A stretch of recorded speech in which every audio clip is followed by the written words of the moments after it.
Yan guys, good morning. Ang linaw ngayon mga idol, yung bulkan. Walang nakatakip na ulap mga idol, kaya ang gandang videohan o kaya picturean mga idol. Yan mga idol, ang lapit lang namin dyan mga idol. Kaya medyo nananawa mga idol katitingin. So yan muna mga idol ang kuha natin ngayon, video. Pagpasensyahan nyo na yung voice over ko mga idol, medyo mahina mga idol, wala pa tayong mic.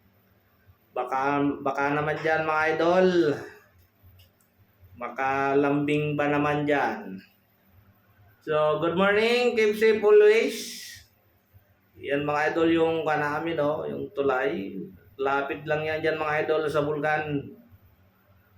So God bless and keep safe always mga idol. Thank you sa mga nanonood sa mga video ko mga idol. Unti-unti natin yan i-improve mga idol. Maraming salamat.